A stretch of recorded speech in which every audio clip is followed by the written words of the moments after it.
Welcome to the Dawgs Table.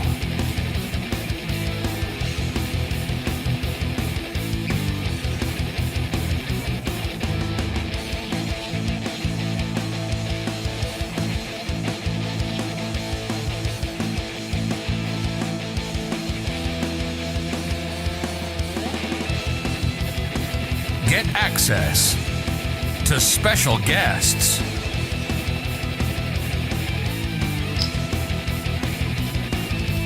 anyone can join the Dawgs Table.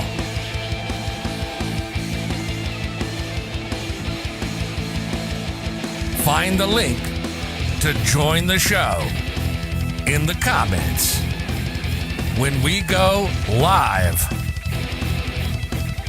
every Tuesday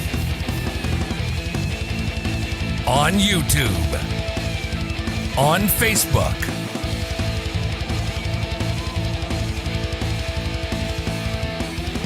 and everywhere on the BIGPLAY network.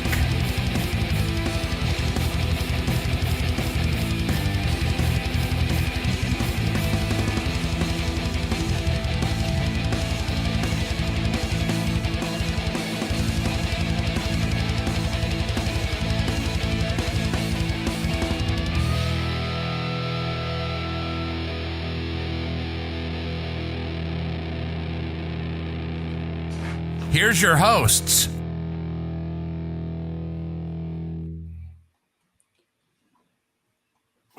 Welcome to the Dawgs Table. I'm your host, Craig Fountain, here with Ryan Angelo. How you doing today, Ryan? Crappy, Craig. How are you?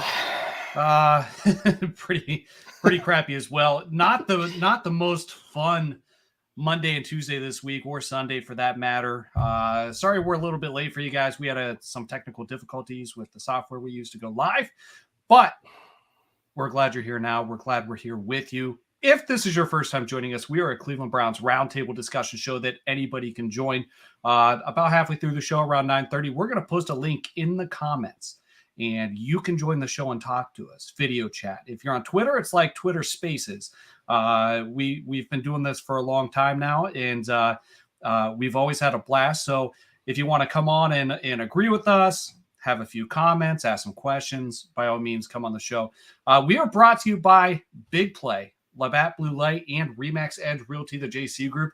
Additionally, if you are on Facebook or YouTube, you can join via the comments. You can comment here like Aaron and Craig. Thanks for joining the show, guys. Or BIGPLAY here, and we can interact with your comments. They come in live to the studio. Twitter, unfortunately, does not allow us to do that yet. So we're going to discuss a number of things today. We're going to go over this game that we just got through. We're going to put it as far behind us as possible, but we must recap it. We must talk about it. We're going to talk about the coaching staff. Is Kevin Stefanski on the hot seat? Is Joe Woods on the hot seat? What do we think? We'll let you know. We will also see if there's any updates about Myles Garrett, and we will look ahead to the Los Angeles Chargers. So lots in store tonight. Again, we're going to post the link in the comments around 9:30 on YouTube and Facebook. You guys can join the show and talk with us. All right, Ryan, give me your thoughts on this week's loss to the Atlanta Falcons. Let's get this part of the show out of the way. Again, we must talk about it, but give me your thoughts here. Rough one, Craig. It's so hard to put it into words when you're disappointed after a loss like that. Another game, Jacoby had him in position to win. The offense did its job. Defense just could not hold them. I think they had 10 straight run plays in that final drive of the fourth quarter. Just shoved the ball down our throat, down the field, and the defense did what the defense tends to do. And, we ended up losing because of it. So, super disappointing. I'm disgusted. I'm tired of it. These are the types of games that keep the Browns from becoming legit Super Bowl contenders and legit deep playoff run contenders, is because they are just so inconsistent, and I don't understand it. It was not an equal effort on both sides of the ball for sure. And, it's the same story, different week. There was some good things that went down on offense, but there was some things left to be desired there. There were some things on offense that are head scratchers. I think some folks are overreacting, but we'll get into that. There's a little bit of good and bad. There's not a lot of good on the defensive side of the ball, right? For sure. So we go into Carolina to open the season. We get that one, right? This man. All right. I don't even know how to talk about it. So, right. We win a game on the second longest field goal in Browns history, which is a very long time, by the way, right? The better part of a century. Right. We lead the Jets, and then we seal our own fate after we give up a big play. Jacoby Brissett throws an interception, and the game's lost. They run the clock out. We come into Pittsburgh, and that's a game that we kind of felt pretty good about. But at the same time, then now we go to Atlanta, and we're back on the struggle bus. Here's kind of an observation.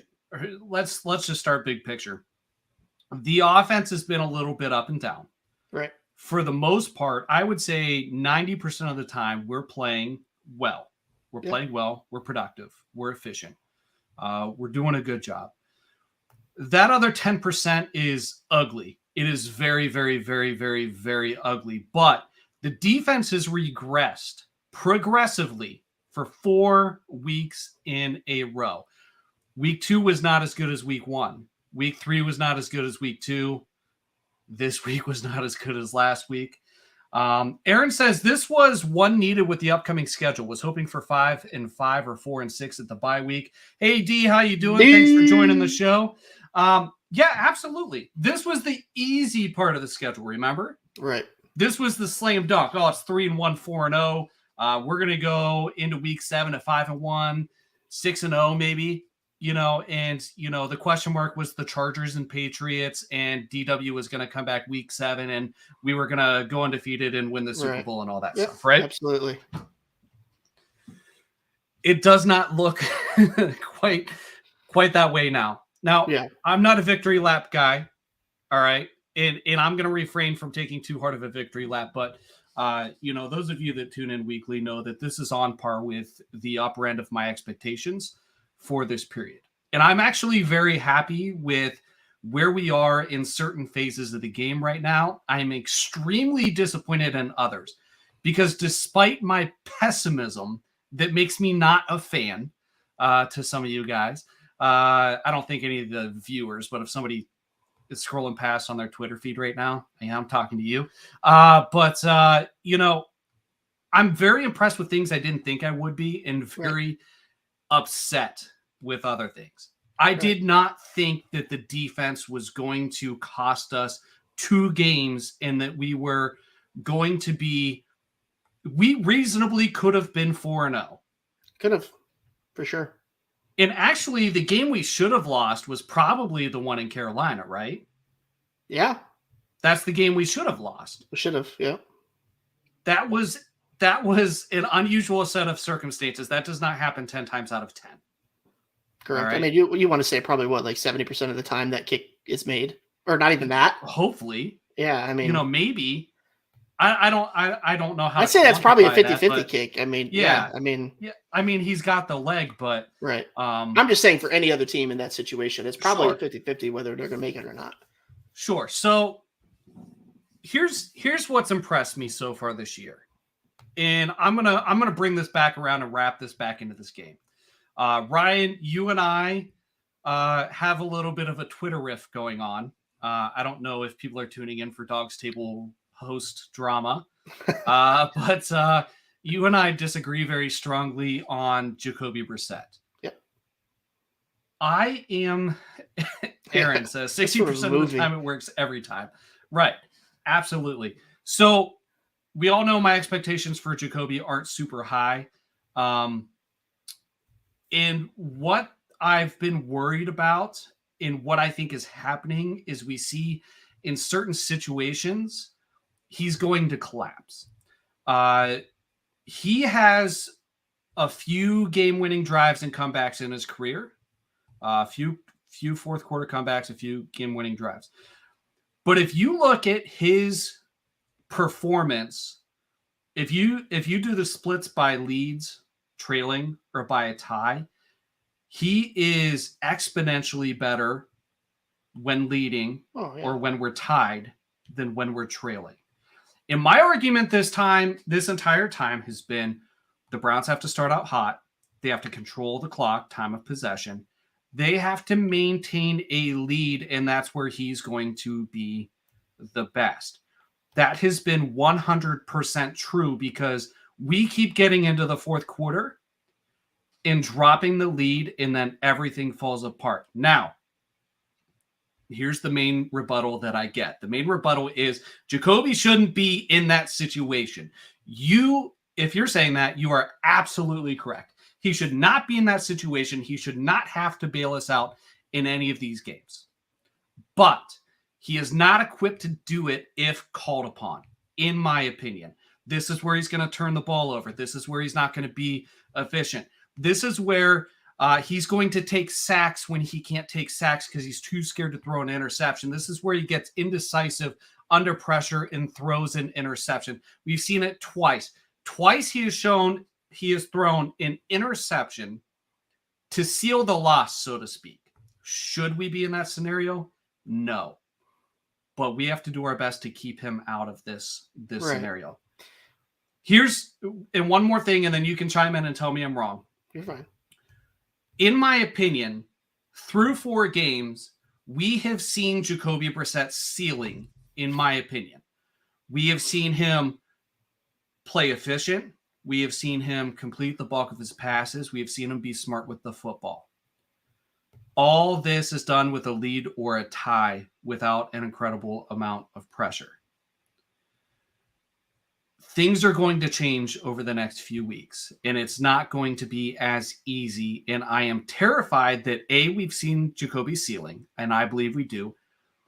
B, I believe that we've seen Jacoby's as a good quarterback. I don't think we've seen Jacoby as a bad quarterback. And there's a very dark side to Jacoby Brissett that you don't want to see.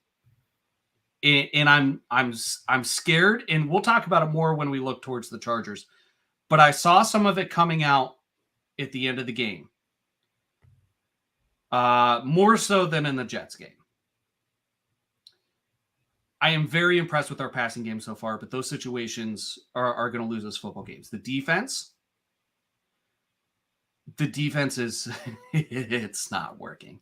It's bad. It's bad. It's really bad. And I know I'm kind of all over the map. I have a lot of emotions and a lot of thoughts going on. I've been containing it and just waiting to spew these thoughts out loud, right?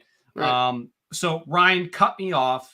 Give me your opinion on some of these things, and then we can maybe drill down a little bit deeper into these individual areas. No, I mean it's Jacoby is a good quarterback. He's an above average quarterback. He's not a great quarterback. He's not a below average quarterback. The 2 situations that he's been put in the 2 losses where he's thrown an interception. Yeah, I understand that. But I would give Baker Mayfield as much credit in that situation as I would him. Any other quarterback gets you to that position and your defense lays an absolute bombshell of an egg and puts you in that terrible spot. I'm going to give the quarterback credit and say, hey, he did enough to get us to the win. This defense should have stopped us, and we shouldn't even be in this position. So that's an argument that's legitimate. I would use for Baker. I would have used for anybody in that position. So it's not just me sticking up for Jacoby. I think Jacoby has done more than enough to win games for us. I think he's played well. I think he's played for what he is more than what he's not. But it's the offense has been good. It's been what we've expected to. The game plans have been what we've expected it to be. I think some of the play calling is suspect at times. Some of the situational football is suspect at times. But game management and game management and defensive issues are really putting him out to dry. And I don't think it's fair for Browns fans to put the fault on him because he threw an interception at the end of the game. Like, it just, I don't know. I'd stick up for any quarterback in that situation. The two situations that the defense have put him in these first 4 games has just been poop. So, I mean, Booty granted he cheeks, as should, you like to say. yeah, booty cheeks, man. I mean, granted he shouldn't have taken the sack. You got to get rid of the ball. That's a bad decision. And I think that the issue at the end was, he's trying to make a play because he probably felt pressured after he did give up the sack, put him in a bad spot. He knows he makes a mistake. He's trying to make a play and, throws a ball into coverage where he shouldn't have. So, he's usually more efficient than not. So I give him the credit where the credit's due. But I agree with a lot of what you're saying. I don't think I hate using the term ceiling because I feel like what we're seeing is what Jacoby is. I think he is an above average quarterback, middle of the pack, that is more starting efficient. Quarterback? I think he's capable of it. I can't say for sure what he's going to do. We would have to see him for a full season with a good roster around him, because the argument that I've used before when we've talked about it, he's never had a good team. I mean, he's had really bad teams that he's been on. So, I mean, he's been playing really well on this team and he has talent around him. But I'm just not down on him. I think he's a better quarterback than most people give him credit for. But we're on to the next week, and it is going to be tough because it's going to suck for him, because he's going to take a lot of the flack because he's a quarterback, and he's probably going to have to do things in these next games and take some risks with his throws. And he may not be as efficient as what he's normally, because the defense is going to be terrible and is going to have them in bad spots. So not to cut you off, but this is kind of my point. And Norman, Right. Thanks for joining the show. We missed you. I'm glad you waited to log on until after my take, or you would already have 99 comments in here. But you're going to catch a little bit of it here. This is my concern, right? Because, and actually I can pull it up right now.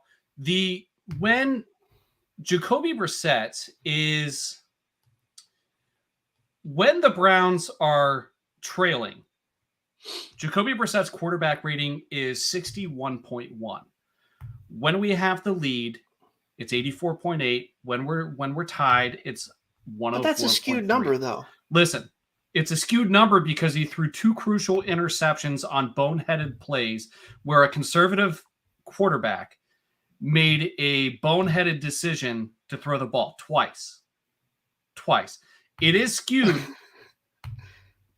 Go ahead. No, you're good. I don't understand why you're blaming him. Like, to me, it doesn't make sense. Like, he should have never been in that position. Those were losses that were lost late in the game because of the defense screwing them late in the game. It's not like he had trailed the entire fourth quarter, threw interceptions, gave up multiple sacks, wasn't efficient with his throws, made bad decisions. Like, these were very quick turn of events where he was trailing for a very short period of time.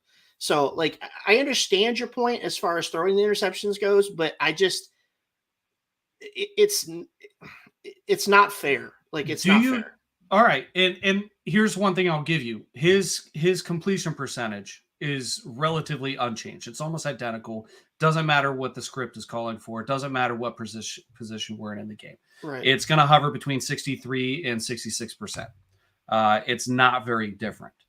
But what happens is when we're playing from behind and we start to abandon the run game and lean heavier on Jacoby Brissett, what I think that we're about to find out is that's when the other side of Jacoby comes out. 90-something% of the time, the bulk of the time, almost the entire time he's been on the field in this offense, has been in ideal conditions. I think that I'm perfectly justified in being concerned moving through, until we see Houston. We have a lot of tough matchups ahead. Oh, for sure. Yeah. This is the easy part. Now, are those losses on him? Absolutely not. I'm not saying that.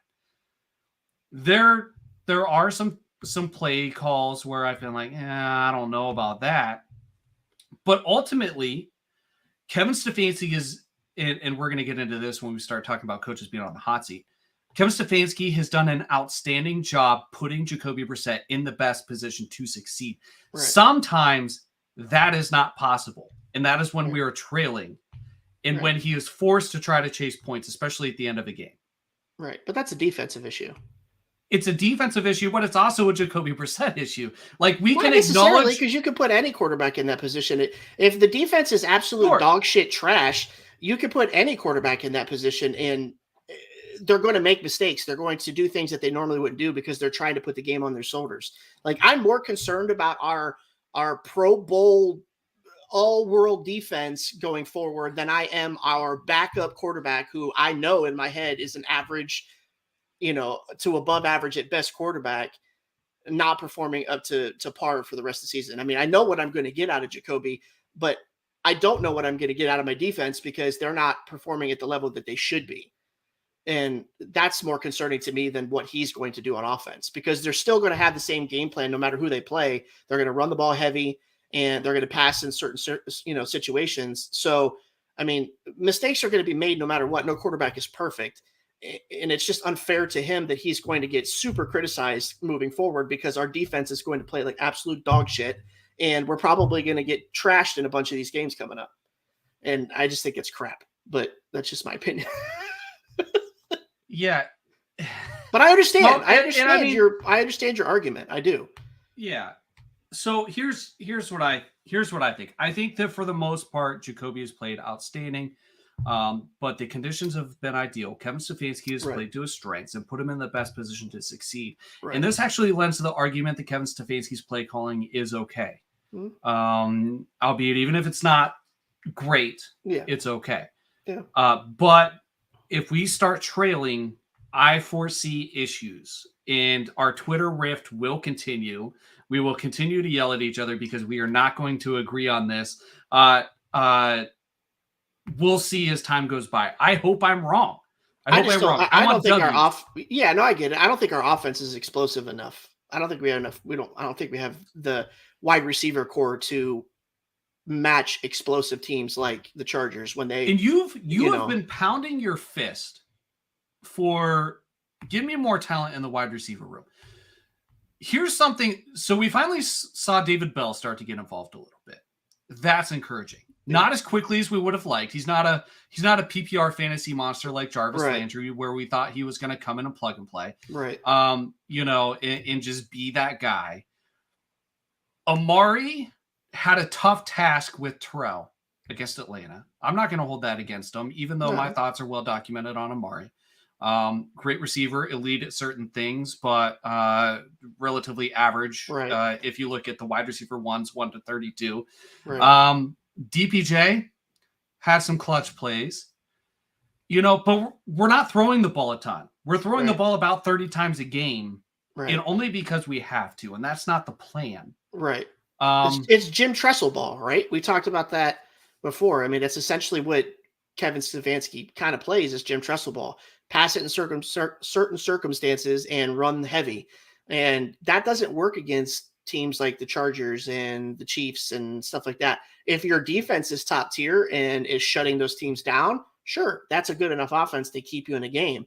But when your defense is not playing well and those teams are scoring 25, 30 points on you, it makes that difficult to keep up. So you've been pounding your fist for a wide receiver. Yes. Here's what I've been pounding my fist for. 20 plus carries per game from Nick Chubb. Okay. We have a timeshare. Nick Chubb gets about 66% of the carries. Kareem Hunt gets the other 33%. Right. That other 1% in there goes to Brissett or Anthony Schwartz or freaking David Njoku, who, by the way, could have made a play there. This was so ugly. If he would have... I hated the play anyway, but he was 10 yards from the sideline. If he would have cut and went vertical, he had a lane. I mean, he's not fast. He's not as fast as he thinks he is, but he would have had a decent run there. That makes me feel like one of my fourth graders. It's like, hey, coach, give me the ball. And you're like, okay, bud, I'm going to give you the ball one time, but you're slow as hell. And I know you're not going to get any yards on this run. So let's just do it and get it over with kind of thing. Like, and we have a great football mind at dawgstable.com and Matt Wilson. And he was mind blown that people were upset about this. because he thought it was a great play call. I straight up told him, I was like, I can't get behind this. Yeah. But it's situational football. I get it. I question it. But Nick Chubb, 20 plus carries a game. That's what I've been pounding my fist for. We are 2-0 when Nick Chubb gets 20 plus carries. We are 0-2 when he does not. I don't care if he has 140 yards on 19 carries. 20 plus carries wins the game. We need the run game for the pass game to work. We should be running the ball more than half the time, which we do. We have about a 53 to 47% run pass ratio. Okay. Which is ideal. Right. In my opinion. The more we run, the less we throw, the better. But I don't know if that's going to work against the Chargers this week, but no, it's absolutely even not. if he gets 25 carries, I don't think they're going to beat him that way. But no, we'll get into that. We are still kind of reviewing the Chargers game. I have a feeling we might run a little over Falcons tonight. Ryan, I hope you don't have a bedtime. Norman, thanks for agreeing with me. We sometimes agree. We appreciate you joining the show, and we love you, Norman, even if we don't always agree. It is about 9:30. I'm going to put the link in the comments in just a moment, but first I'm going to bring in dawgstable.com contributor Ethan Greenberg. And Ethan, how's it going, bud? Hey, it's going all right, guys. Entertaining as always, even when we're all pissed off at the end result. Right. So I know you've been listening to our entire conversation. I saw you down there in the dog pen, listening in. What are your thoughts on what we've been discussing here? All right. So first of all, everyone's right. The defense is trash. It is complete trash. I don't know what the problem is. I know that obviously not having Clowney, not having Garrett, not even having Taven Bryan had to have made a difference on Sunday. Okay. Right. The defensive backfield was pretty much intact. What the hell is going on there? So I start to go, is this a coach problem? What have we seen out of Joe Woods in his time here to give us any confidence that this is going to the ship is going to get righted? Because as you guys I don't want to cut you off. Save just a little bit for the coaching hot seat segment. Okay. Did it just get hot in here? I think it just got hot in here. Let's focus then on, as you guys are talking about, let's talk about Jacoby. All right. Jacoby in the offense. Jacoby Brissett, in those end game situations, he's showing where I think that you're right. It kind of is showing his ceiling. That's who he is. That's what he's going to be. And the problem is that you need the quarterbacks that can make those plays, that more times than not, when their team is down by a field goal in the closing minutes of the game, whether or not their defense screwed them, like against the Jets, that they can make the right decisions and get the plays made to get them in position to kick the field goal, to tie it, to score the touchdown, to win, et cetera, et cetera.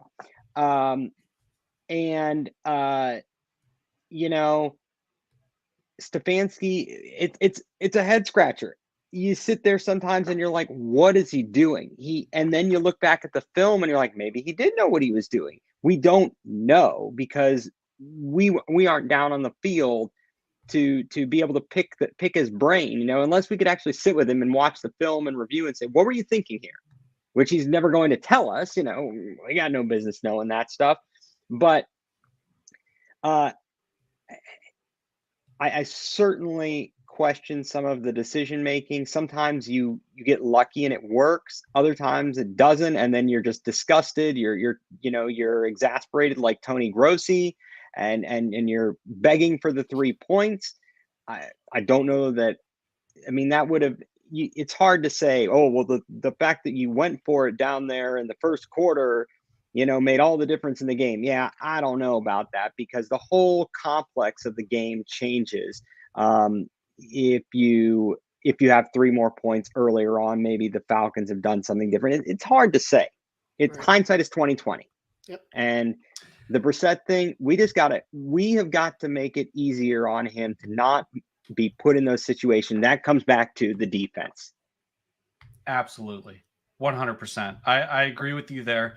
We're going to get into more of some of that stuff, let's do this.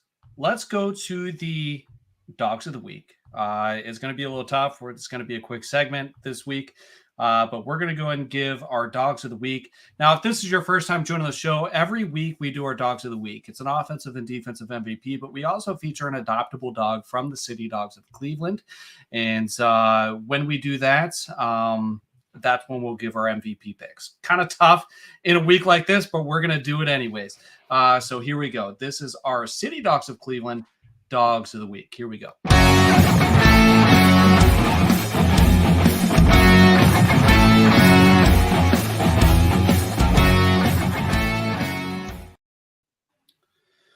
All right, so our Dog of the Week last week is going to be featured yet again. I'm going to put the picture up on the screen here.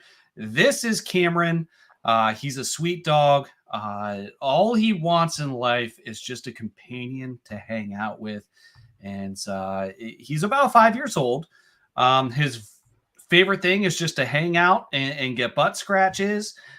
He's strong, but he's easy to walk. He's great on a leash. He's got a soft side. He's sensitive. He's a great pup. I got another couple pictures here. There he is. And then there's this one. Ryan's infatuated with the camouflage treat in the mouth here. I actually didn't even see it until the second time we had Cameron on. Right. And I was like, man, that's a treat going in his mouth.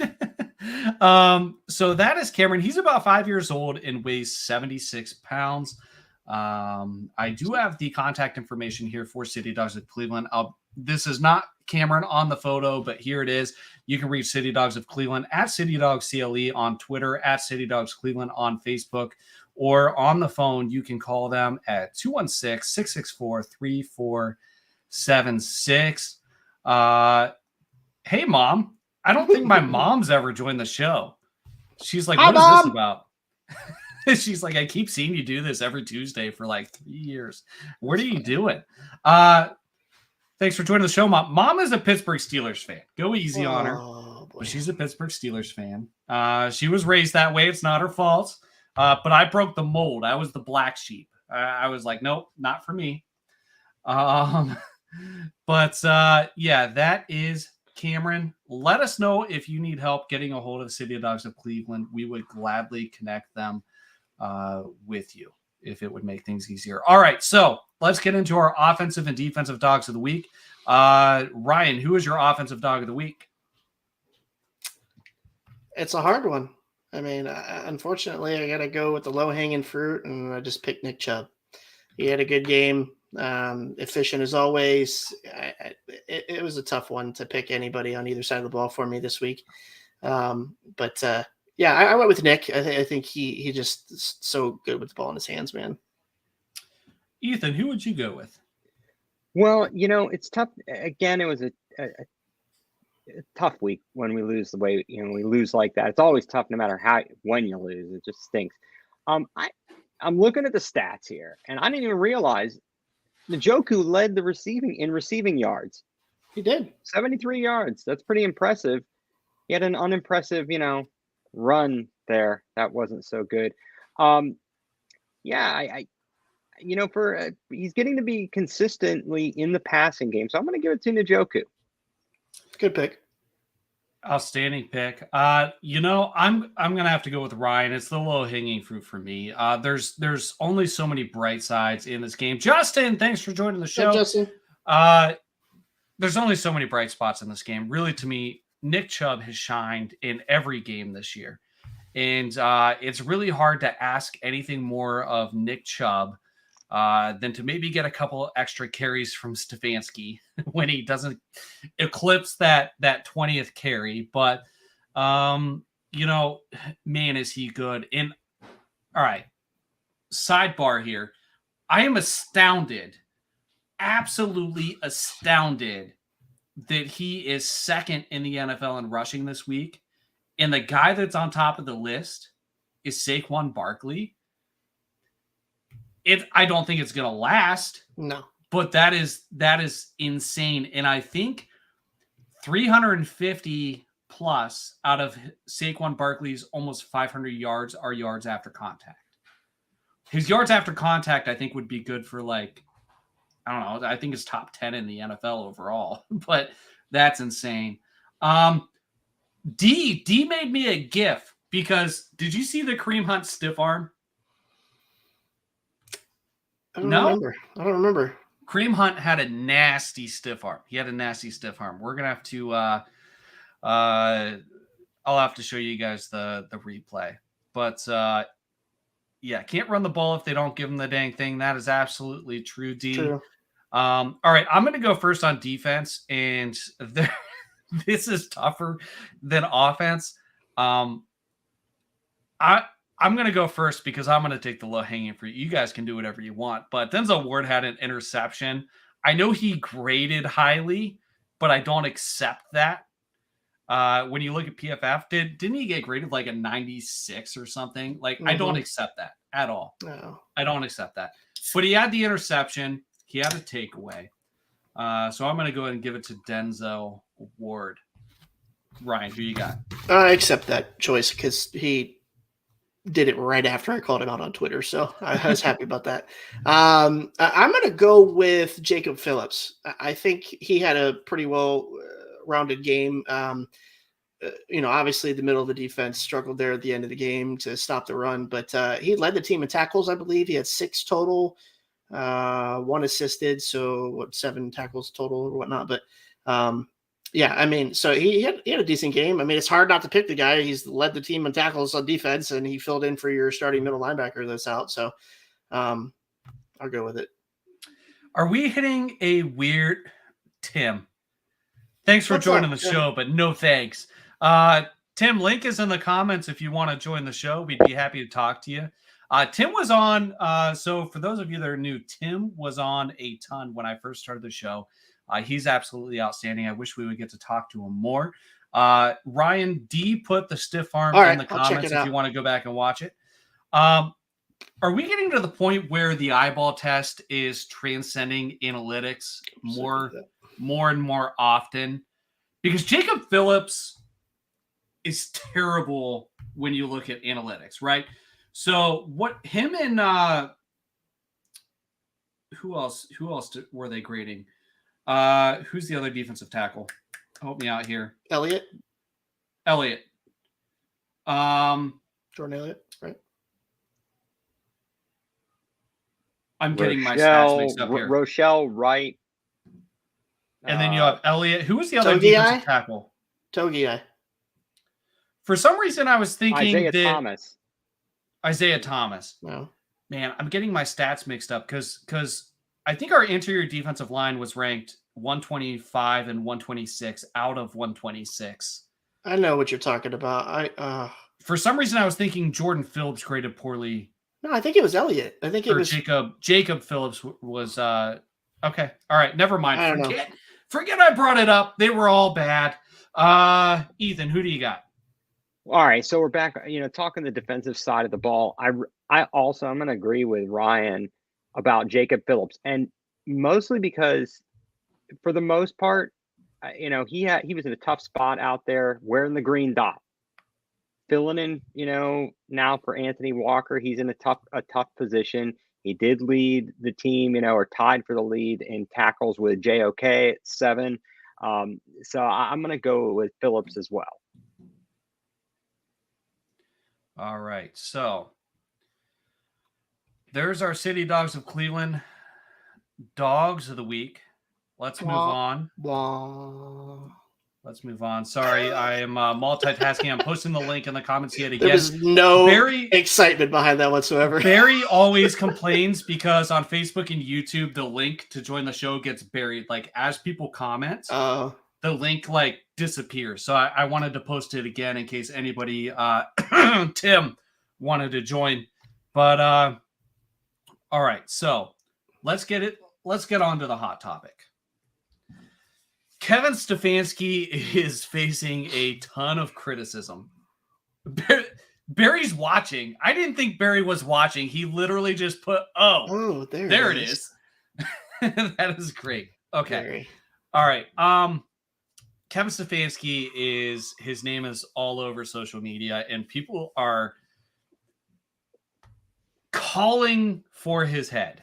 And I'm not completely sure that I understand it. So, Norman, I see you down in the dog pen. Listen, I ain't argue with Norman about this dang defense the rest of the show. So he gonna have to, we have to figure something out here, Norman.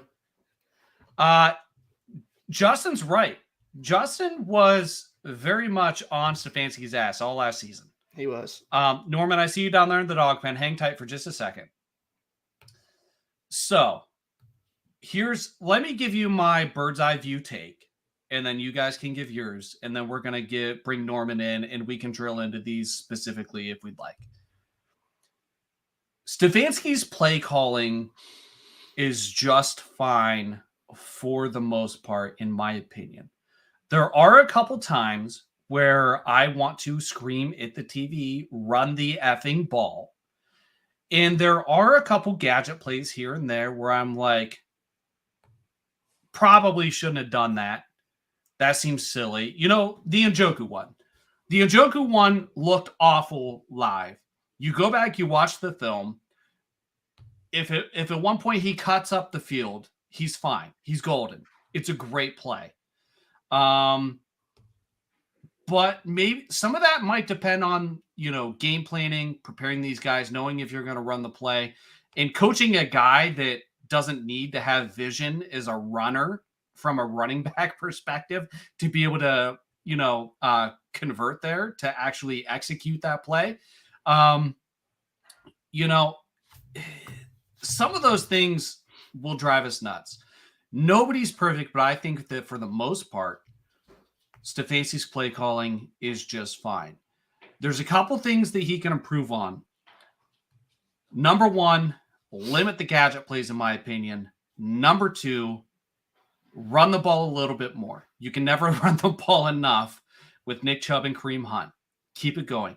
Nick Chubb's on pace for almost 2,000 yards, 21 touchdowns, and like 100 more carries than he's ever had in a season before. If he can stay healthy. Run the ball. Run the ball. Let's keep Jacoby to 25 attempts or less. Run the ball. Keep him to 25 attempts or less. D, I'm not reading this out loud, but I'll put it up D. Just because I love you. It's a man show over here. She likes her some salt and pepper. She does. Norman's got, I see him pulling his glasses up. He's trying to read. I'll put it back up for Norman. Anyways, here's the thing. I think he's just fine on offense. The idea to me of calling out Stefanski and wanting him on the chopping block because of his play calling is absolutely absurd. I cannot get behind that, not even close. Could he be a little bit better situationally? Sure. Mm-hmm. Here's the problem. The problem is he is in charge here, and everything that falls under him is his responsibility, including the defense and the special teams. Now, I don't expect him to be out there coaching the defense, right? He's an offensive mind. He's an offensive play caller, but he should have his defensive coordinator prepared or capable or make the right personnel decisions there.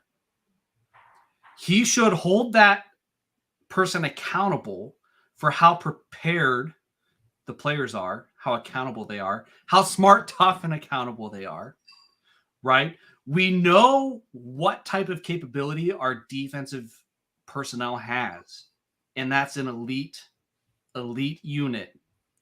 If it's done right? We have the talent. We've seen them do it. They need to do it. Now, this past game, we were without Garrett and Clowney. That is huge. And there's a little bit of a pass there, but there's no excuse overall for how this turned out. Facebook user. I haven't seen somebody anonymous yet. I appreciate you joining the show, Facebook user. What should we call him or her? Bob? Pete. I'd like to see Pete. I'd like to see him use Hunt more and less gadget plays. Great. D says, no Joe, he needs to go. That's a great slogan. I gotta come in anonymous like that. That's bothering me now. I want to know who that is. It might be a privacy setting or something. It just says Facebook user. That's okay. We welcome anonymous folks. Special teams, I'm also not super thrilled with special teams, but mostly for me, it's the defense. If you're not going to do something with the defensive coordinator position, you better be putting in an effort every single week to make him better and in turn make his unit better. Now, here's kind of the roadblock, in my opinion. At this point in the season, the only chance you have that makes sense is maybe the bye week. And at that point, you might as well let them finish out the season and regroup after the season and make a decision. The schedule's getting tougher. It's already not pretty. It's going to be less pretty, in my opinion. I will be super impressed. And in my opinion, Joe Wood should keep his job if from this point forward, they continue to improve and progress and play, put a product on the field that we know that they can. So if we excel, Stefanski could have a really tough decision coming at the end of the year. If we were going to let Stefanski go, who do we bring in? Who do we bring in? And you know what? Everybody is, we need a guy with emotion. Give me Greg Williams. And they're posting clips of Greg Williams yelling on the sideline. Let's not even go down that damn road. We need this guy. And I'm like, Greg Williams? Like, was he likable? Yes, in like a Dan Campbell, Freddie Kitchens type of way. Did he put a winning product on the field? No. Oh, he was 5-3 here.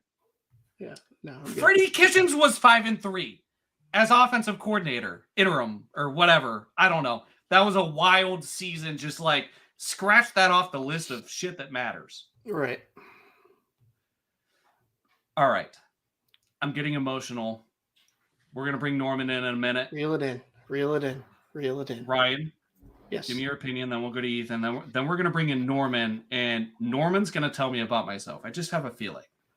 No, I don't think Kevin has screwed up enough of anything to even be close to the hot seat yet.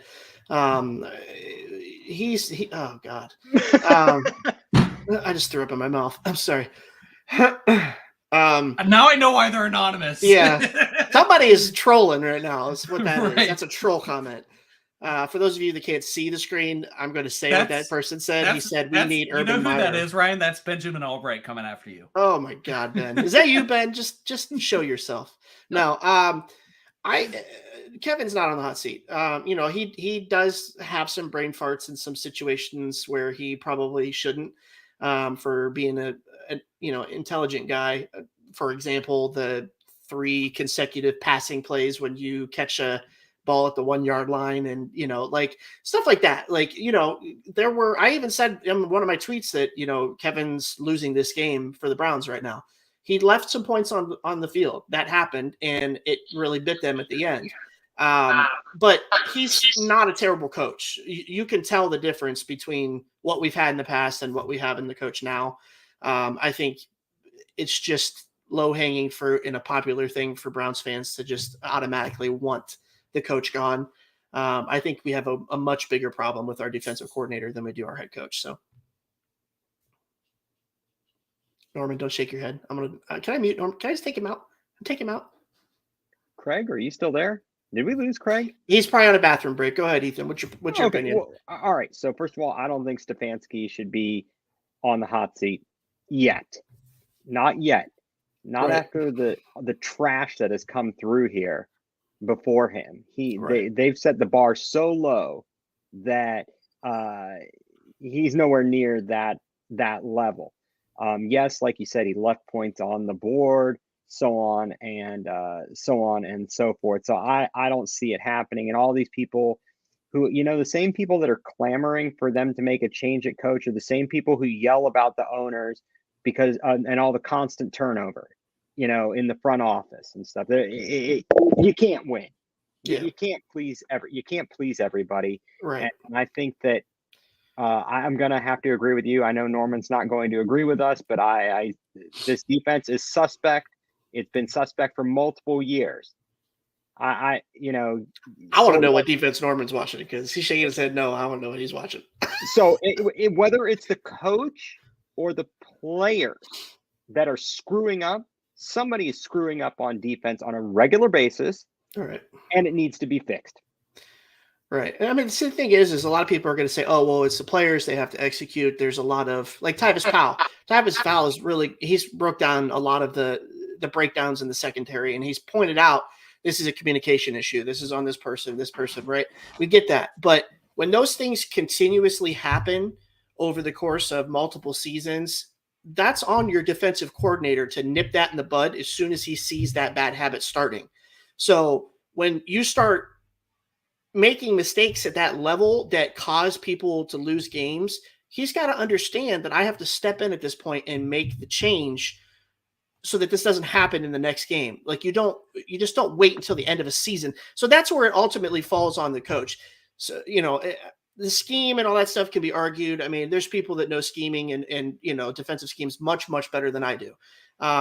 My biggest thing with Joe, I just feel that they don't play aggressive enough overall. They have parts of aggression that they kind of play here and there, but I think they would be much more successful if they were a little bit more aggressive. But, like I said, it can be argued either way. Yeah, I could deal with the scheme, just like you said, when they've had these kinds of mistakes, not in just one game, not just, this, that, over multiple games, over multiple seasons, you're seeing the same F-ups. Right. That falls on the coach, because he needs to teach these guys up. He needs to go. Something needs to happen. I'd love to figure out what the hell they're thinking. Right. All right. Bring him in. Let's go, Norman. What do you got? Okay. Y'all covered a lot. So let me try to start backwards. We're going to talk about our D coordinator. Okay. As you all know, one of my biggest sayings is context is everything, right? All right, so here's some context. If you're really looking at the defensive performance from this year,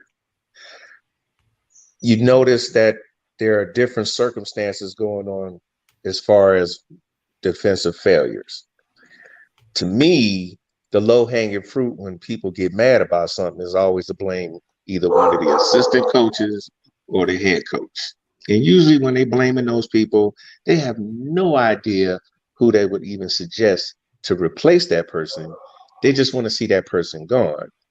And then teams who react like that and they get rid of that coach, whoever it is, and then somebody else steps in and things are still bad, then they want to fire somebody else.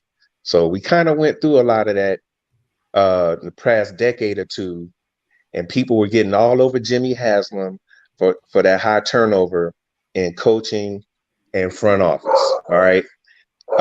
He admitted, that he made a lot of mistakes in the beginning. A lot of people would say, duh, but I mean, at least he said it. He didn't just, excuse it off or just say it was all their fault. He said he made mistakes, whether it was picking the wrong front office people or extending the offer to a certain coach, whatever. But now we got the right people in the front office. I would hope everybody would agree with that. And that's based off of their draft record. I haven't given up on Stefanski, and I haven't given up on the D coordinator. This past Sunday was not so much a scheme failure, like he didn't blitz enough or anything like that. It was the fact that these guys did not get their gaps together when they were trying to stop the run. And a large part of that is because how many first-year players were starting Sunday? There's like, two of them that got called up off the practice squad. And then one, who was it? Alex, forgot his last name. He was right. Thank you. Right. So they had their moments, good moments, bad moments. A lot of teaching points for him to go over with them this coming week. But that was the huge problem right there. When Taven Bryan wasn't on the line. You didn't have Clowney. You didn't have Myles. And the fact that they were actually able for at least the first half to be effective actually surprised me. Okay. But I'm not going to blame all that just on the coach. He gets some blame because, it could be a matter of him not making enough in-game adjustments, maybe. That could be for him. I'm putting this all on the players. Coaches coach and teach. Players have to take that and apply it on the field. Now, as a NCO in the Army, when I taught my soldiers how to do a task and I showed them how to do it, and then if I cut them loose and they turn around and screw it up, that's not on me. That's on them. They have to be able to take responsibility for that. Nobody wants to blame the players until, I don't know, years later. Then they go, "Oh, you're not being productive." Then they want to trade it or cut or whatever. I kind of want to blame them. Okay, so that's what I'm saying on that. So I mean, we could just say in general, if you want to, say you win as a team, you lose as a team. Right. The defensive side of the ball has not been keeping up like they were when they were top 5 last year. That's right. Can't deny that. My rebuttal with that, real quick, I don't want to cut you off, is at the level of the NFL, your defensive coordinator is more of a manager than he is a teacher. Like, there's still coaching that happens at the NFL level, but this isn't like high school football. It's not little league football where the coach can say, well, I taught him and he just didn't do it. Like, these are professionals, and it's the NFL defensive coordinator's job to manage those individuals. If those individuals are not doing what they're supposed to do, then you put in somebody who is going to do that. And if there's an issue that's going on constantly, you need to figure out what the root cause of that issue is. And that's more of what they do. Like, yeah, they do scheming and things like that. But if you watch NFL practices, there's not a crap ton of like actual coaching that happens. Like, it's very group based. There's not a lot of individual coaching. They go over, technique stuff. But when it comes to the game, they're expected to carry out his vision, essentially. So it's mostly, I would argue that it's mostly mental, right? Right. Yeah. It's in the film room. Right. It's in their meetings with their positional groups, with their side of the ball, that sort of thing. Yeah, I just find it hard for an NFL coach to say, well, I taught them and they're not doing their job. Like, I just think that's a cop-out. Like, you could say that at certain levels of football, but when you're at that level, when you're making, several $100,000s to manage a group of people and they're not doing what they're supposed to do, you need to understand that and make changes. So, and I will say, Norman, and I see out 1 second. So ultimately it is the coach's responsibility, right? Norman coming from the military, and I'm not from the military, but I come from, I have experience with management of a large number of people in different departments and things like that. I have a big business acumen to me, and there is a concept of ownership, and the coach has to take ownership of his coordinators, and these coordinators have to take ownership of their side of the ball. And the position coaches, and the position coaches have to take ownership over the positions that they're coaching. The players have to, they have to take ownership over the results. I just about choked on my own spit, but no, the players have to take ownership of their production and their results. And that is one thing that was alarming to me earlier in the season, when nobody wanted to accept responsibility for miscues on the field, miscommunications. Right. Everybody said, I'm not going to point the finger, but it wasn't me. It was somebody else. I'm not going to say who else, but it wasn't me. All right, Norman, I got that out and almost choked myself to death. Okay. Well, at the very beginning, I think the only person that was actually saying something like that was Ward, which kind of surprised me. Everybody else was like, I wasn't. Was kind of, that actually has been a common thing over the last couple of years. So the Browns defensive guys have been pretty. Because most of the time, if they say, okay, yeah, I messed up, or we didn't, we weren't doing this right or whatever, I've kind of heard that. But that's kind of surprised me when I heard Ward kind of like, well, nothing wrong with my game, and I was like, what? So okay, all right. But what I'm saying is, and you're right, overall responsibility for failures with, like with the players or like, even with soldiers or whatever, that comes from the NCOs, and then it goes up from that. Right. But what I'm saying is, though, when you have done training, okay, and even if you're in the fight, okay, if you're giving instructions, if I'm telling two people here, I want you to flank right about 20 meters and fire in such and such a direction, and they nod their head and then they run left. I mean, I can yell at them, come back here. They might hear me and come back, or they might get that shot. NCO is going to punish them for not doing what they were supposed to do. Unless they die, they don't catch, no more punishment, right? Ethan, what do you got? Well, but would you not say, Norman, that at some point, maybe the message is not, I guess the coach's message is not being heard anymore. They're tuning him out. And maybe he's lost effectiveness with these guys. So either you got a choice. Either you get rid of the players and replace them with somebody else who's listening if you think it's their fault, or you get rid of the coach. Like Craig was saying, in businesses, you got people under you. Unfortunately, when you're at the top, sometimes you have to take the blame and you get screwed, for better or worse, right or wrong. And unfortunately, again, we're seeing the same damn mistakes over the course of a couple seasons with these damn blown coverages. And I'll agree with you. We had a crap offensive or defensive line going for us there. We weren't playing much. We weren't getting enough pressure on Mariota. We played 2 good quarters, 2 bad quarters. I mean, to be honest. We're seeing some different things here, and I don't want to change the subject too hard in a different direction, but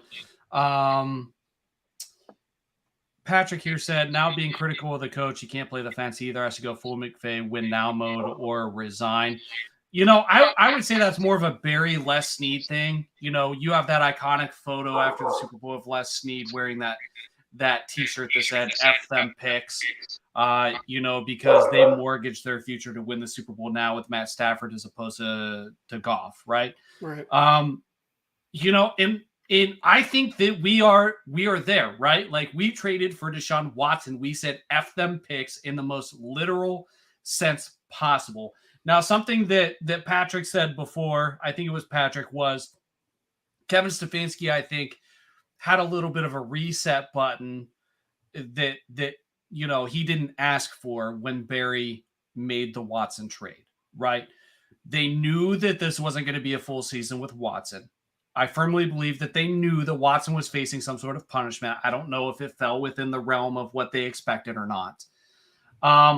But Stefanski gets a pass, right? He's going to they're going to allow him to proceed forward with the offense following this year, and he's going to get a year or 2 to figure it out. And I firmly believe he will, right? Because Watson isn't going to throw 2 picks in 2 out of 4 games that's going to turn the ball over so that the other team can kneel it down and win. God, I hope so. I mean, he hasn't been on the field for 2 years, but I don't think he will. But Joe Woods, this is a very important point in time in Kevin Stefanski's career. This is the first major personnel decision he's going to have to make. They're probably friends. Kevin's smart enough to know that can't get in the way of business. But if this defense doesn't improve before the end of the year, who do you think is going to go? The $100 million cornerback, the $100 million defensive ends, or the defensive coordinator? It's probably going to be the defensive coordinator, right? I firmly believe that Joe Woods will keep his job through the end of the season. There's nobody really to replace him with. There's not a guy that you want to promote from within and essentially have to fire after this year if he's not the guy you want. But, overall, let's just go around. I'm going to go Ryan, then Norman, then Ethan. Just give me 30 seconds each. Is there a coach on the Cleveland Browns on the hot seat? And if so, who is it? All right, Ryan, go ahead. I say Joe Woods. I mean, that's who I'm. Other than Mike Prefer, that's the obvious, but Joe Woods, his defense isn't getting it done. They have too much talent. There's some type of management issue that's leading into these teams or these guys coming out for games that they don't look prepared. The basics are, the basics are not there. The execution's not there. The technique is not there. The assignments aren't there. All that stuff goes into a totality of things, and that all goes back to the coach. The coach has got to manage that stuff. It's his responsibility. So, I mean, that's my pick. But I know there's arguments for the special teams coach and all that good stuff. But there's too much talent on that side of the ball for them to look that bad and to be that wishy-washy. Just what it comes down to. Okay, I'm gonna peel off what you just said there, Ryan, and then get to my guy. I remember a Houston Oilers team that was uber talented, never made it to the Super Bowl. So talent is not everything. Cohesiveness, teamwork, and communication, that's what you need. That's your foundation. Talent is like the icing on the cake as far as I'm concerned. Because you can have a less talented team like the Falcons, and you can find a way to win if you're not making mistakes and you're playing as a team and you're following your cues, right? So now I don't think Joe Woods is on the hot seat, but Mike Prefer might want to check to see if where their smoke might be coming from. He didn't have any issues this past Sunday because York was making his kicks and they didn't have to worry about fielding an onside kick this week. But him not having our free agent kick returner might have been a big problem for him, that they weren't prepared, or he wasn't prepared or preparing players to come in and replace him. And then I don't know if you guys noticed, but our rookie running back who was back there fielding punts and kicks, he's now IR. Yep. And I think it's because of his arm. I could have swore I saw him come off the field on a play. I think he was making a tackle or something, and he was not moving his right arm. So I hope it ain't serious. I hope he's back in 4 weeks. But now they're going to we're looking inside the roster. Okay, who that guy we signed off the street? Can we use him or whoever? Honestly, I think they ought to give Schwartz a shot because he needs to be able to touch the ball as much as possible. But to me, it's Mike Prefer. I like the guy, but if you want to talk about inconsistencies, I see more of that from him. On the defensive side, it's sort of like different units. And I know that kind of, you can go back and say that's still upper management, which would be, Joe Woods. But injuries can always have a factor on a unit's play, no matter what it is, offense, defense, special teams. And especially if it happens a week before the game, it's kind of hard to come back from when you're using players that were supposed to be spelled depth, and now they're starting and they're young. So, yeah. You got a new guy now who's running the defense back there. A guy I like, Phillips. I've liked him a lot since they drafted him. And the one thing holding him back has been injuries. But so far, he's healthy. He's all over the field. He's making plays. So, and he's had enough practical experience to call plays. So we'll see how that goes. I think it was only maybe that one play in the fourth quarter when Ryan was on a scramble drill and old dude was standing out there all in the open. And I think that's one of those things where they're, like they say, good or great corners can cover for about 3 to 5 seconds, and then somebody's bound to get loose. And I think that was one of those situations. I think he just made a good play. Ryan avoided 2 players that almost got him on the ground, but didn't. And then he gets out, and then old dude was smart. He ran to the open side of the field. They lost track of him. There was the play. Sometimes that stuff happens. All right. So So real quick, Ethan, before we get to you, Patrick says we hate this, but this year's a throwaway year. You're right. Nobody should get fired until the end of the year. I actually only want us to be competitive so Houston doesn't get a high-end pick. I don't want us to be 8-3 or 7-4 when Watson comes back, because honestly, what the hell is coach supposed to do? Patrick, I saw you asking. Anybody can join the show. That's one of the best things about this show. We posted a link in the comments so that you guys can absolutely click it. Don't be nervous.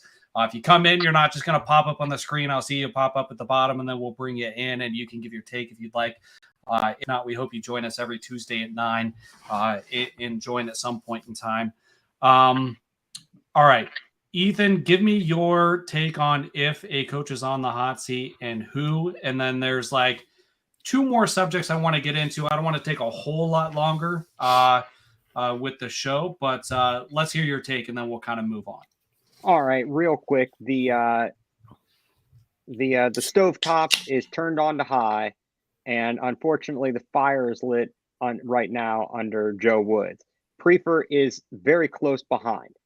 I don't disagree with Norman at all, but I think that Joe Woods is at the top of the list of people whose seats are getting nice and toasty there. They turned on the seat warmers, and Prefer is waiting in line. So, that's what we got going on. It is what it is. Moving forward. All right. And just so that my take is out there, I agree with kind of everybody in a way. I don't really think Stefanski's on the hot seat. I actually think that he was more on the hot seat last year than he is this year. That Watson deal kind of hit the reset button for him in a way, as far as how much time he has to get things together.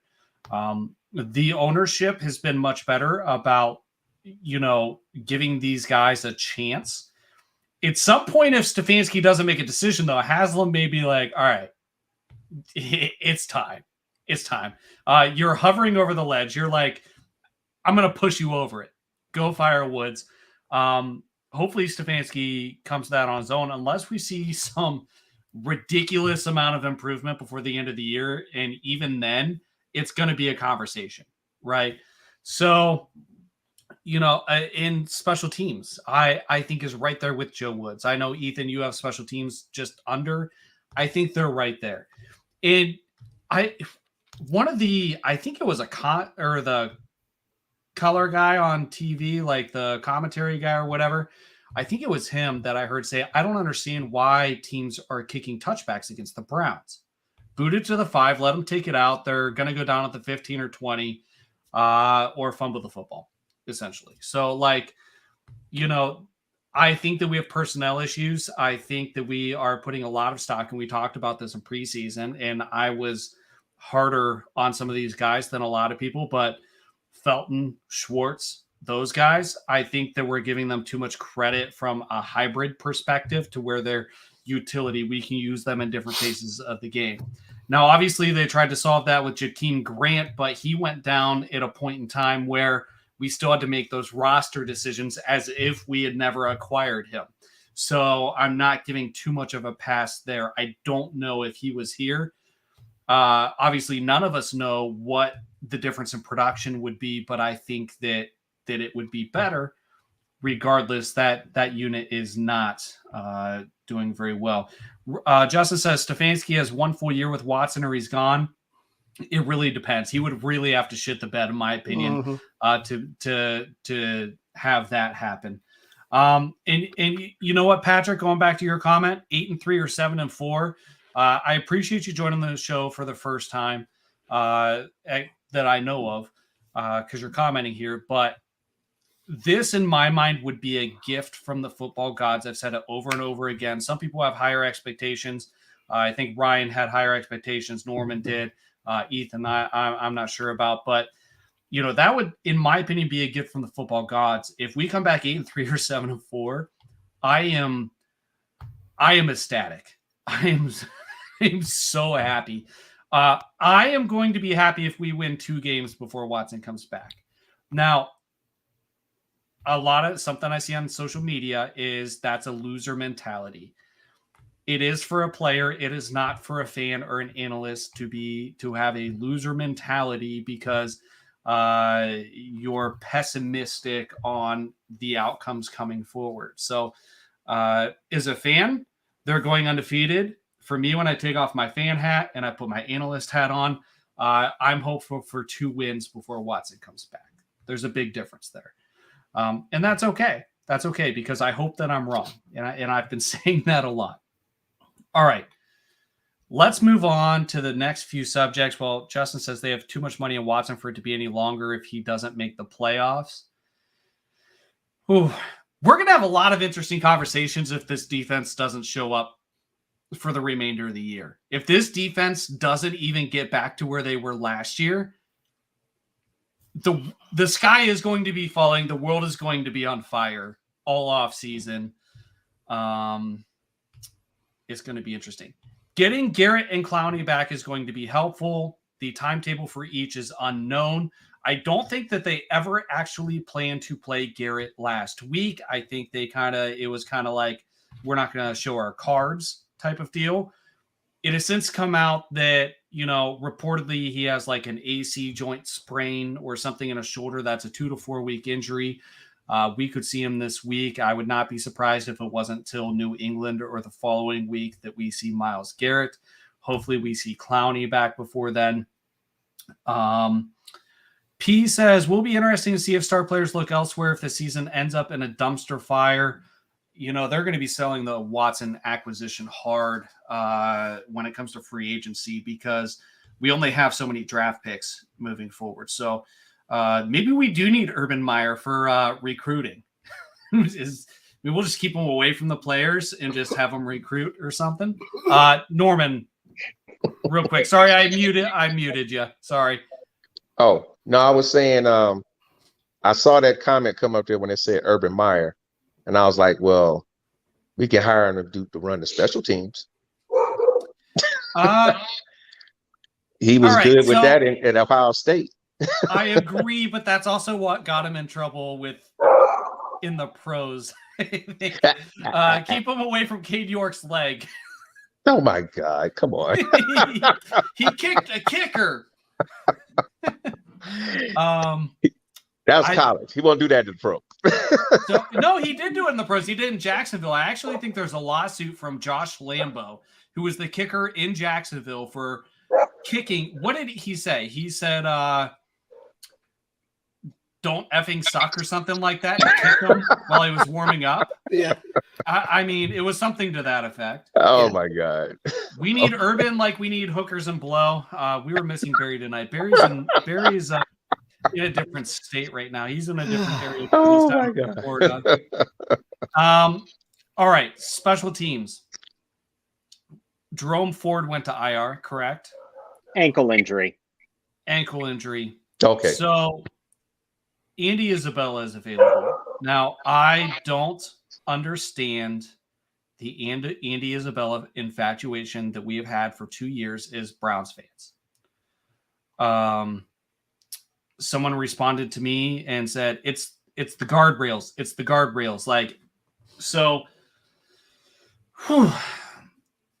so basically what it is everybody got together and said, this is everything, every indication Barry has ever done. These are his preferences. This is what he looks for. These are his likes. These are his dislikes. All of his moves fit these guardrails. And, these are things he said out loud. And social media, I believe it was social media. I don't think that they would have ever published this unless it was leaked. In my knowledge, it wasn't. Social media put together these guardrails, and it's a list of things and what fits the criteria Barry's looking for, right? So we generally say, for example, Barry likes underachieving former first-round draft picks that have elite physical traits and they have lots of talent but haven't produced at the pro level. That would be part of guardrails. And I asked Twitter today, I was like, what is your infatuation with this guy?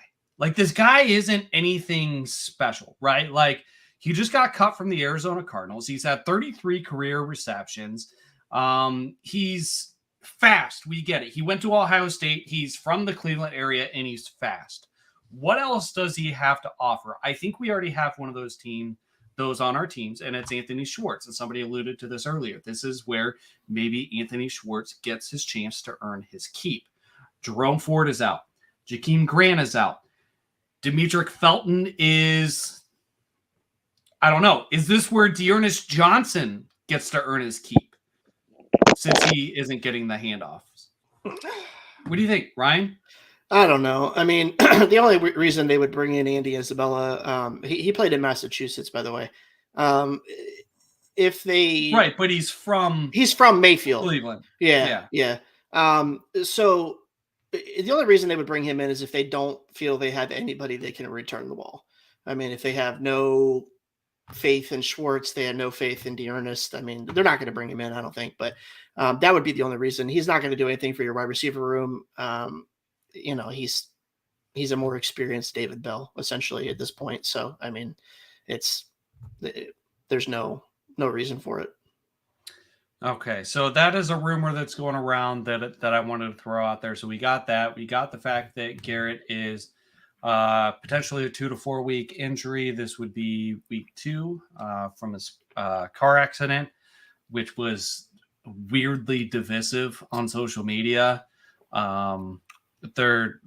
weren't allowed to have some sort of middle ground between speed limits don't exist and players should be allowed to drive sports cars or something. I don't know. Anyways, stupid. Dude does need to slow down. He's had a lot of speeding tickets and many over 100 miles an hour. All right, let's not even get into that. Okay. Interesting. Andrew Berry waived his first draft pick since he came to the Cleveland Browns. Richard LeCounte is gone. We also released Curtis Weaver from the practice squad. We have an open roster spot. Ethan, any ideas where we might be going here? And please tell me it's not Andy Isabella. Yeah, I mean, I haven't seen any rumors, anything kind of swirling around to lead me to have any knowledge of who we might try and bring in. I mean, at this point, if you really want to solve the return game, can we call it Josh Cribbs, Eric Metcalf? They're in the area. Right. I'd take an old We're close. fart just who could catch the damn ball. Don't muff it. That's the game plan. Don't muff it. Actually, was it Donovan Peoples-Jones on the punt return? He had somebody on him, so I was nervous that he didn't fair catch that ball. I thought he was going to get popped. That guy was right in his face when he caught that. I don't know if you guys caught or noticed that, but yeah. All right. We're running far over. Ryan, let me know if it's past your bedtime at any point, and we'll either gracefully allow you to exit or close down the show. You can text me and nobody will know it even happened. But all right, after this loss, we just spent an hour and a half on this stuff. Normally we go about an hour. We have yet to move on to the Chargers. Ryan, what are your thoughts going into Chargers week? If Jadeveon and Myles both are out for this game, it's going to be extremely ugly. Extremely ugly. Okay. And if they are in? It makes it more competitive. It's hard. The Chargers have been kind of up and down as well, but their offense is so good, man. Like, they just have so many weapons, and the way that the defense has been playing is extremely concerning. It scares the living hell out of me, to be honest with you. That game, like, it's just, that game it's going to be rough. I don't know. So, and this is where it's going to start to get tough. Like, we don't know exactly what we're looking at with New England and, looking past the Chargers. But right. With Justin, thanks for joining the show. Appreciate you tuning in. We're happy to have you as always. Thank you. Chargers is going to be a rough week. It's even with Garrett and Clowney on the field. This is going to go along with what I was saying earlier, where I don't think we're equipped to chase points or deal with deficits, especially when it's 10 points or more.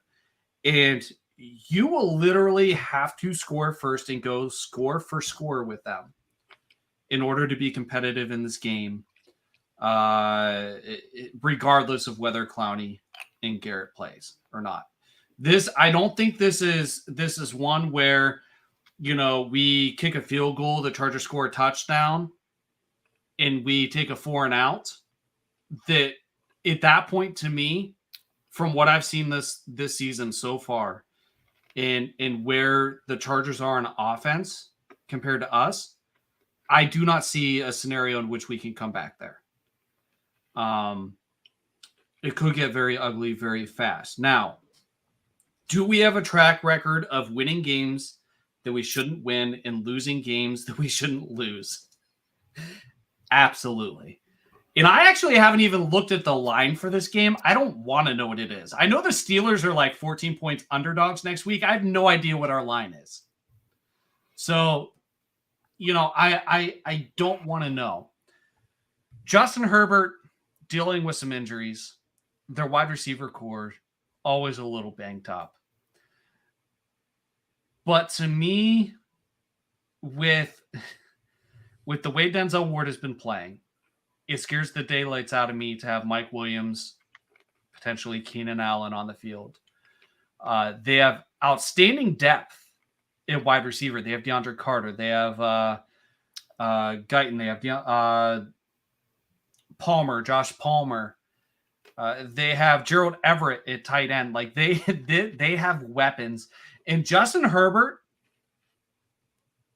the AFC West is a mess right now. Like I can't even tell who's the contenders and pretenders right now.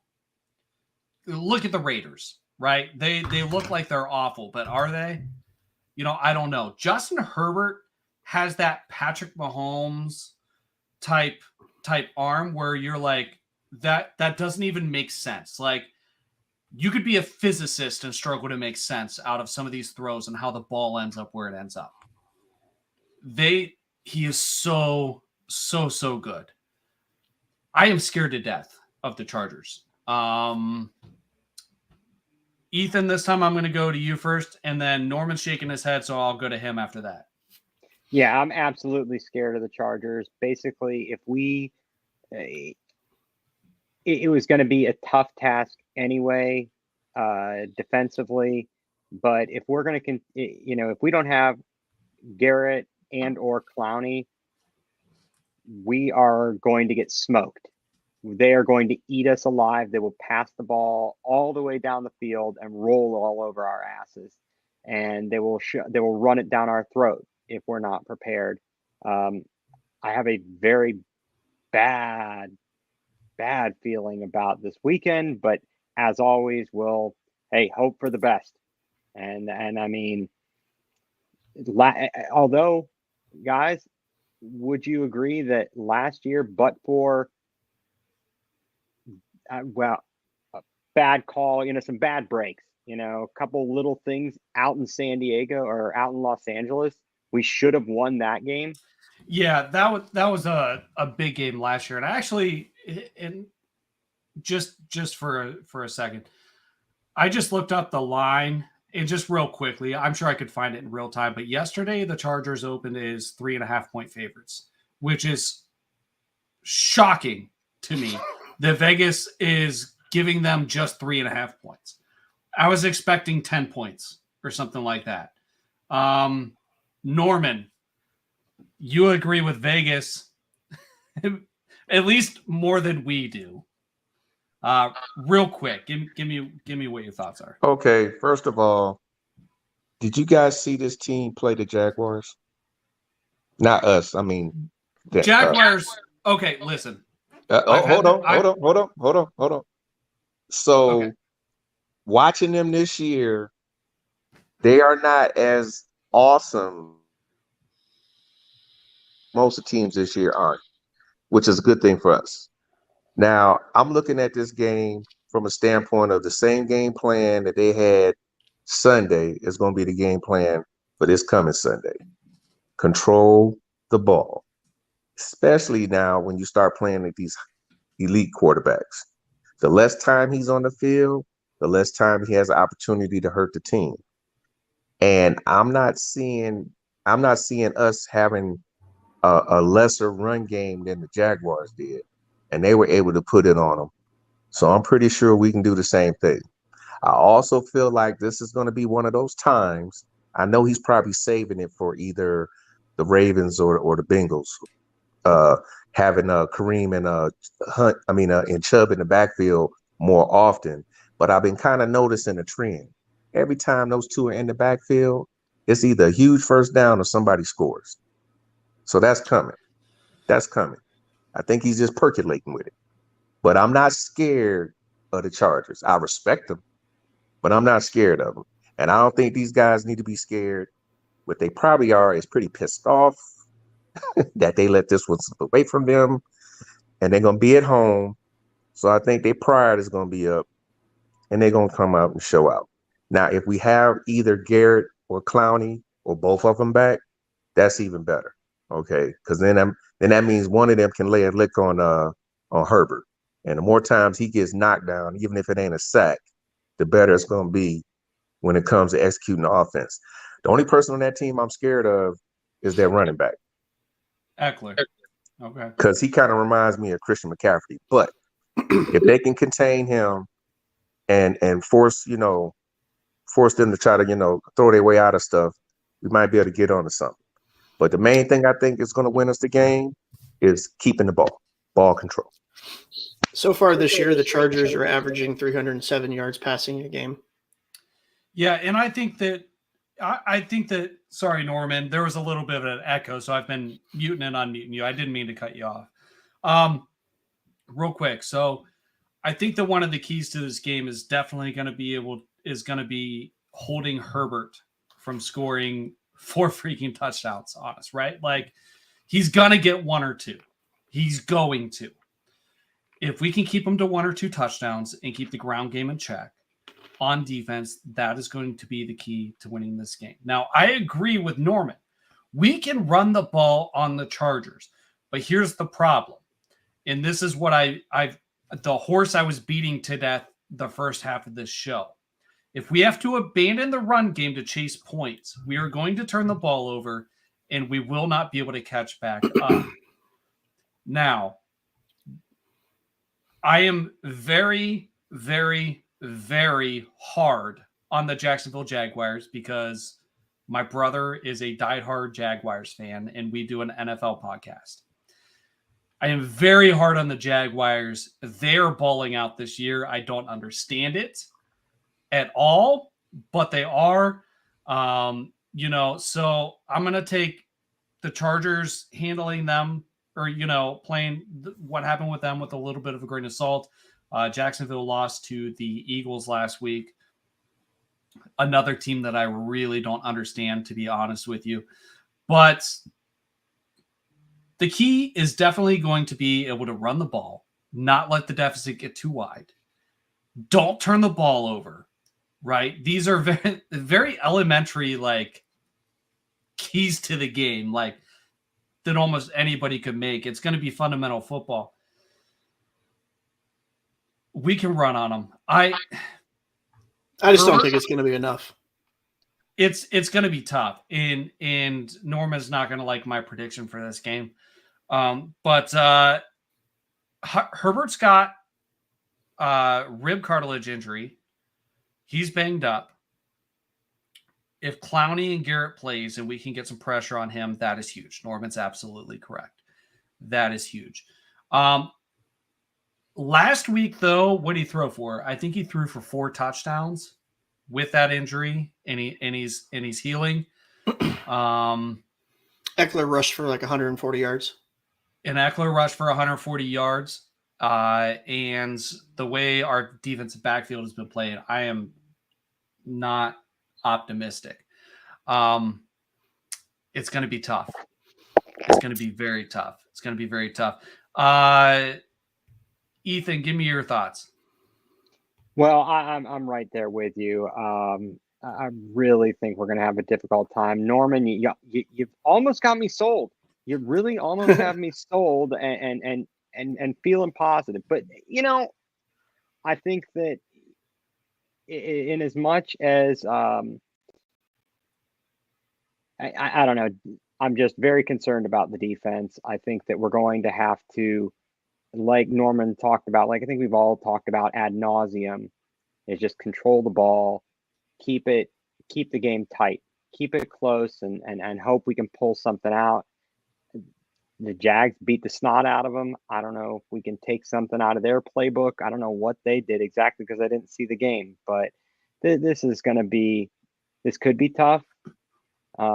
Should be tough, and we'll just wait and see what happens. It's always an adventure when you're watching Browns football on a Sunday. Absolutely. All right, let's do this. Let's close out the show with our picks. We're going to go around the screen. Ryan, then Norman, then Ethan. Ryan, give me your prediction for this game. I'm going to go with my gut on this one because I didn't go with my gut last week, and I was going to predict that the Browns were going to lose to Atlanta, and I didn't. And I said we're going to win, and they ended up losing. So I'm going to go with my gut. I know the Chargers are missing Bosa. I think they still have a really good defense. They're kind of inconsistent on defensive side of the ball too. But their offense, I think, poses too many difficulties for a struggling defense like the Browns. They are very good out of the backfield with passing. They're good at passing downfield. They're good at running the ball. And I just don't think the Browns defense is playing sound enough football to slow them down right now. So what you're saying is Herbert is no Mayfield, Flacco, Mariota, or Trubisky. No. Okay. No. I'm shocked if he doesn't throw for over 300 yards. But my prediction is 28-13. You know what? Chargers. I was going to go around the screen this way, but I feel like Norman's going to leave us with some optimism. So I'm going to switch gears here. I'm going to go with Ethan next, and I'll give mine, and then we'll let Norman close this one out. All right. Well, I was looking at the weather, hoping that maybe it was going to be crappy on Sunday, but it appears it's going to be 59 and sunny in the land. So that we don't got that working for us either. That's football weather right there. Yeah, it's nice day to be sitting out there having a few beers. I'm going to go 35-21 Los Angeles. Okay. All right. So the over-under is actually, I think, like 47.5. So it's not quite in that 50 to 55 range where, things are getting out of control. And again, I am super surprised that Los Angeles is only 3.5 point favorites on this. I'll be interested to see how that line moves throughout the week. Ethan, I like your prediction. But I'm going to go. I think the Browns are really going to struggle. I think they're going to abandon the run game and resort to the pass. And I don't think it's going to be as ugly as I am pessimistic per se, but I don't think it's going to translate into points. I think you're going to see a 40-plus pass attempts from Brissett. I think this is maybe going to be one of his higher passing yardage accumulation games of the year, maybe 300-plus for Brissett. It might translate to fantasy points from, to Amari Cooper through the passing game, especially in PPR leagues. But I'm going to go Cleveland 28. I am definitely taking the over on this. Definitely taking the over. Cleveland 28. I'm going to go Chargers 48. I think it's going to be a high-scoring game. The Browns defense, in my opinion, will not be able to stop them from scoring at will on the ground after they get up early on. The Browns will score, but not enough to come anywhere close to winning this game, in my opinion. Norman, hit us with some optimism. Tell us what we want to happen. All right. First, I gave you the score, and I give you some reasons why. All right. Browns 27, Chargers 24. The Browns will be able to run the ball. I'm predicting we're going to finally see a little more of Kareem Hunt and Chubb in the backfield. Chubb is going to get, I'd say about 117 yards on 26, 27 carries. Kareem Hunt is going to go over 100 yards passing and running. We're going to see, actually get to see more of Njoku, who I think is going to be about, I would say, 8 catches for about 85 yards. Scores aplenty between the three of them. And Cooper's going to have some catches. And I think the game winner is going to be York kicking a field goal, 50-plus yards to win the game as time expires. Okay. That would be the ideal Sunday in my opinion. I would be a very happy man on Tuesday, I'll tell you that. I would be a very happy man. Make sure that field goal is over 50 yards because I get nervous when they're shorter with him. Yeah, over 50 yards would be great because I have Kid York on my fantasy team. So there you go. There you go. Ethan, Norman, thank you so much for joining the show, guys. Love you guys. Hopefully we'll see you next week. Thank you. All right. So we are going to close out the show. Man, today was a marathon show. I feel like after our losses is when we kind of get into some of the marathons. Right. But you're more critical. It's past our bedtime.